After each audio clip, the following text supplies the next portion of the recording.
तो दोस्तों रिलायंस इंडस्ट्री ने अपने क्वार्टर टू के नंबर को डिस्क्लोज कर दिया है। देखते हैं क्या है क्वार्टर टू के नंबर्स के अंदर डाटा बेसिकली यहाँ पे क्रॉस में दिया गया है। लेकिन उससे पहले मैं आपको बताना चाहूँगा, बेसिकली आज ऐसा भी चल रही थी, खबरें चल रही थी कि आज शायद रिलायंस इंडस्ट्री की तरफ से जो बोनस का ऐलान किया गया है उसका रिकॉर्ड डेट कंपनी आपको बताते हुए देखने को मिलेगी। लेकिन इस पीडीएफ में पर्टिकुलरली कंपनी ने कुछ इन्फॉर्मेशन उस तरह की दी नहीं है यहाँ पे। चलिए कंपनी के नंबर देखते हैं। पिछले क्वार्टर में कंपनी ने 2,36,217 करोड़ के आसपास का रेवेन्यू जनरेट किया था ऑपरेशन के थ्रू।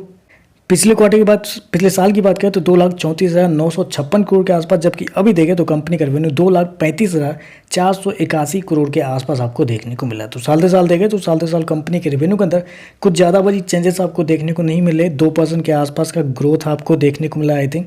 तो मेरे हिसाब से कुछ ज़्यादा बड़ी तेजी आपको देखने को नहीं मिल रही है। माफ कीजिए, ये 2% भी नहीं है। बेसिकली आप कह सकते हैं कि साल से साल कंपनी का रेवेन्यू ऑलमोस्ट फ्लैट आपको देखने को मिला है, कुछ चेंजेस है ही नहीं।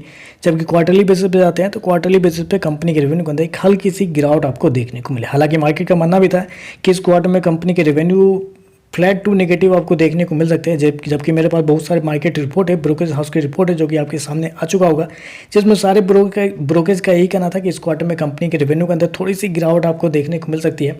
और जो एवरेज अनुमान यहाँ पे निकल के आता है वो निकल के आता है 2,34,800 करोड़ के आसपास। तो आप कह सकते हैं जितना मार्केट का एवरेज अनुमान था उसके आसपास ही कंपनी का रेवेन्यू आपको आता हुआ देखने को मिल रहा है। चलिए कंपनी के खर्चे क्या है वो देखते हैं।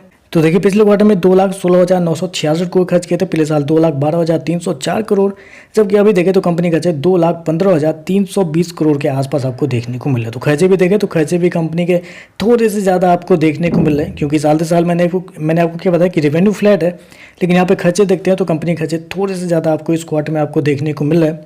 चलिए कंपनी का नेट प्रॉफिट क्या निकलता है वो देखते हैं।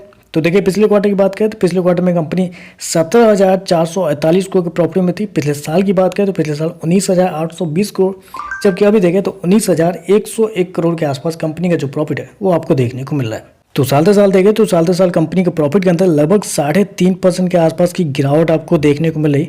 जबकि क्वार्टरली बेसिस पे जाते हैं तो क्वार्टरली बेसिस पे कंपनी का जो प्रॉफिट है वो थोड़ा सा आपको बढ़ता हुआ देखने को मिल रहा है।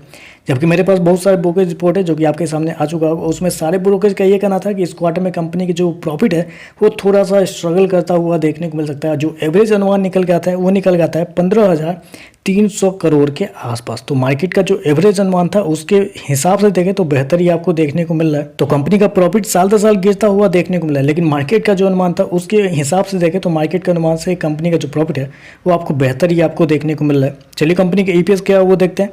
तो देखिए पिछले क्वार्टर की बात करें तो पिछले क्वार्टर में कंपनी का ईपीएस लगभग 22.5 रुपये के आसपास था। पिछले साल देखें तो 26 रुपये के आसपास, अभी देखें तो 24.5 रुपये के आसपास आपको देखने को मिला था। ओवरऑल अगर नंबर को मैं समराइज करूं तो देखिए रेवेन्यू वाइज देखें तो रेवेन्यू फ्लैट है, जितना मार्केट का अनुमान था एग्जैक्टली उतना ही कंपनी का रेवेन्यू आपको आता हुआ देखने को मिला। आप कह सकते हैं फ्लैट है।